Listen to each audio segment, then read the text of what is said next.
Police कहाँ पे गई थी सबसे पहले, दिखाइए जरा। आई थी, खाली हमको बोले अब्दुल का कमरा कौन सा है। हाँ।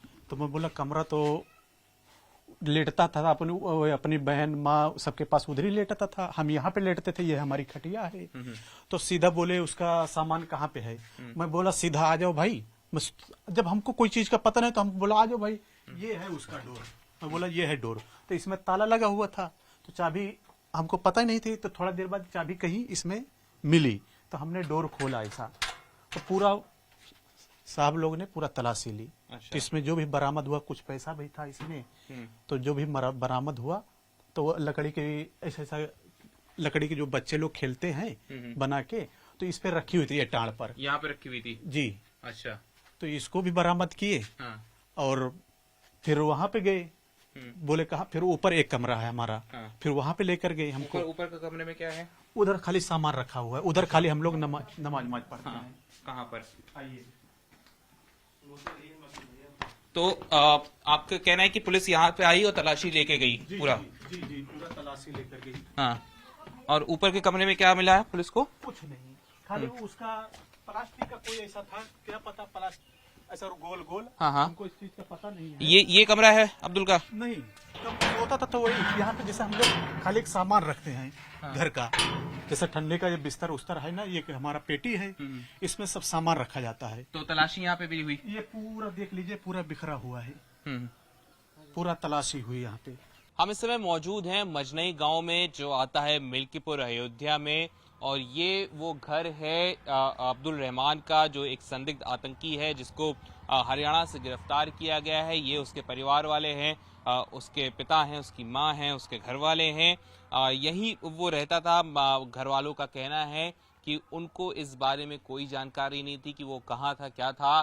हालांकि इनका ये कहना है कि वो 1 तारीख को दिल्ली जरूर गया था, इनको बता के गया था कि वो जमात में हिस्सा लेने जा रहा है, और अगले दिन 2 तारीख को उसका 12 बजे से फोन स्विच ऑफ आता है, ऐसा परिवार का कहना है। और परिवार वालों को फिर कल शाम पुलिस जब इनके घर आती है, इनको थाने लेके जाती है, इनसे पूछताछ करती है, तब इनको पता चलता है कि इनका बेटा किसी तरह की आतंकी गतिविधियों में शामिल था, जिसकी वजह से उसको गिरफ्तार किया गया है।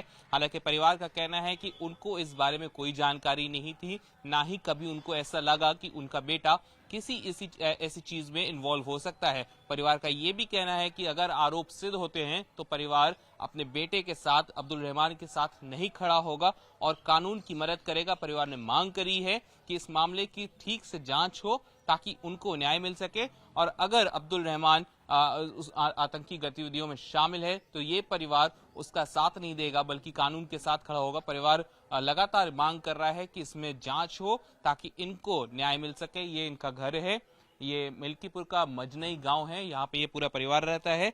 परिवार का ये भी कहना है कि उसने पढ़ाई लिखाई भी इसी गांव से करी थी और सभी गांव वाले उसको अच्छे से जानते थे, कभी ऐसा कुछ नहीं हुआ। लेकिन जब वो दिल्ली गया, दिल्ली से उसका आना जाना था, वो जमात का हिस्सा में रहता था, जमात में आता जाता था, और इस बार जब दिल्ली गया, 1 तारीख को दिल्ली गया, कहने लगा रमजान शुरू हो रहा है, दिल्ली में जाएंगे, और उसके अगले दिन उसका फोन स्विच ऑफ होता है। और फिर कल परिवार को सूचना मिलती पुलिस से कि उसको गिरफ्तार किया गया है क्योंकि वो आतंकी गतिविधियों में संलिप्त था। आपका क्या नाम है? जी, अबू बकर नाम है।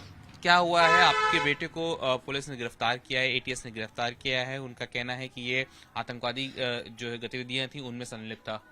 सर जी, अगर ऐसा है तो हम अपने लड़के का साथ बिल्कुल नहीं देंगे, अगर ऐसा है। लेकिन अगर फंसाया गया है तो उसमें भाई इसकी छानबीन की जाए कि हमारा लड़का निर्दोष है, क्या है। और इसके बारे में आज तक हमको कभी घर में या किसी को कुछ भी नहीं बताया। यहाँ तक कि हम तो बाप हैं, हम तो उसकी तारीफ ही कर सकते हैं, करेंगे। अब आप पूरे मौजा में उसका एक बार पूछ लीजिए कि वो किस मिजाज का रहता था, यानी वो उसका मिजाज ही कैसा था। चाहे जिसे पूछ लीजिए कि एकदम सीधा साधा, न किसी से लेना न देना, ये बैटरी रिक्शा चलाता था।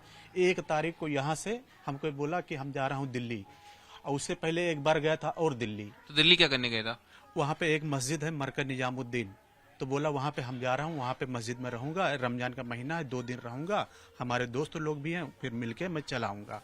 फिर यहाँ से 1 तारीख को जब गए तो 2 तारीख को हमारी बात हुई, तो जिसके साथ में गए मैं उससे भी बात किया, तो बोले हाँ मेरे पास थे, अभी यहाँ से मस्जिद के लिए रवाना हुए हैं। फिर उसके बाद 11 बजे हमारे लड़के से बात हुई।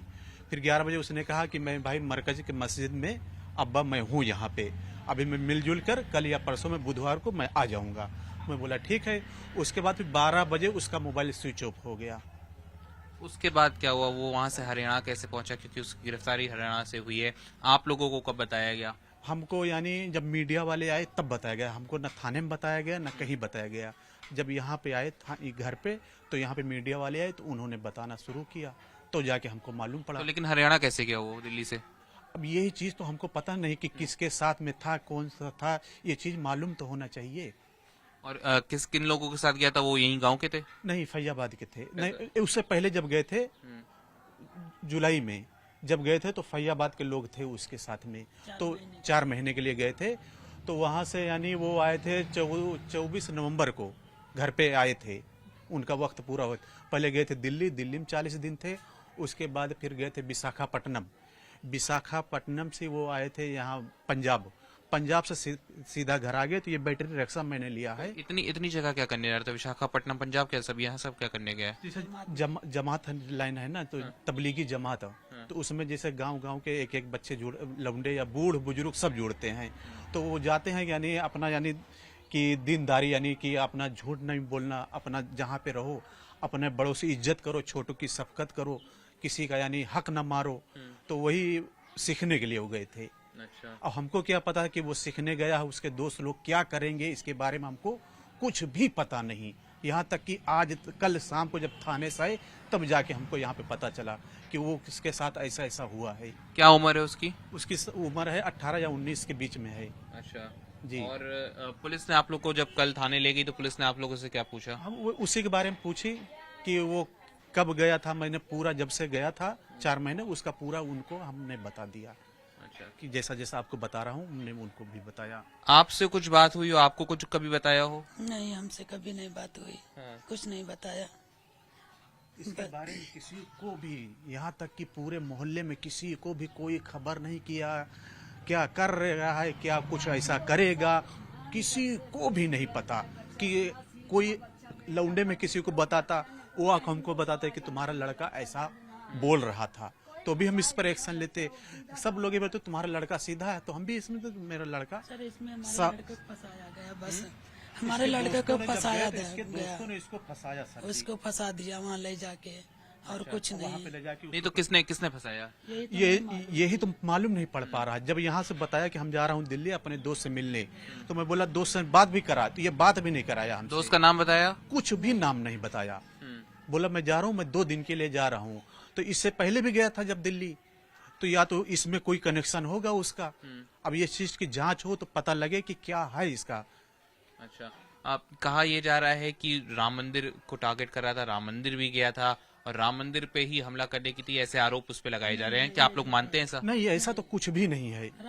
जरा सा अगर कुछ ऐसा होता तो यहाँ पे हिंदू मुसलमान सब यहाँ पे रहते हैं, कुछ तो किसी को मालूम होता क्या इसका मिजाज है, कैसा क्या, कोई लोकेशन तो होती मोबाइल की। और ये कागज क्या है आपके हाथ में? ये कागज है, उसका ऑपरेशन हार्ट का कराया था मैंने वहाँ अहमदाबाद में। कब की बात है ये 2009 की है। ये उसके दिल में छेद था, तो उसका यानी पैदा हुआ तब से था, लेकिन हम लोग को पता नहीं चला। जब 3 या 4 साल का हुआ तो जाके पता चला। तो हमने वहाँ पे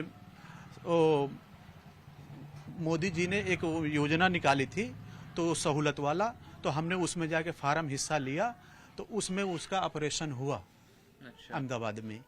और पढ़ाई लिखाई क्या करी है उसने? उसने यहाँ पे 10वीं पास की है मजनई में, मनीराम इंटर कॉलेज में। कभी आप लोग को कुछ स्वभाव में अलग से लगा हो? सर जी, जरा सा भी हमको होता, क्योंकि हम यहाँ पे रहते हैं, हम ये सोचता हूँ मैं अपनी जात से किसी को या अपने देश को जरा सा भी नहीं, अगर गलत कर रहा है, चाहे वो मेरा औलाद हो, चाहे मेरा भाई हो, चाहे मेरा बाप हो, उसको सजा मिलनी चाहिए। अगर आरोप सिद्ध होते तो क्या करेंगे आप? हम उसके तरफ से कुछ भी नहीं बोलेंगे, उसका जो सजा सरकार देगी हमें मंजूर है, अगर उसका आरोप सही है। लेकिन इस चीज की उसकी जानकारी यानी तहकीक इंक्वायरी होनी चाहिए। अगर वो आरोपी है, जो सजा दे उसको, हम उसके बारे में कुछ भी नहीं बोलेंगे, लेकिन इंक्वायरी हो जानी चाहिए इसके बारे में। पुलिस ने अभी आपसे और क्या कहा है? बस उसी के बारे में खाली पूछताछ की है। नहीं, आप लोग को कहीं बुलाया था कल थाने? हाँ जी, थाने बुलाए थे, वहीं पे पूछताछ हुई है। अच्छा। उसी के बारे में। उसके बाद फिर हमको लाके घर पे छोड़ दिए, बोले घर पे रहना। मैं बोला ठीक है भाई, हम घर पे रहेंगे।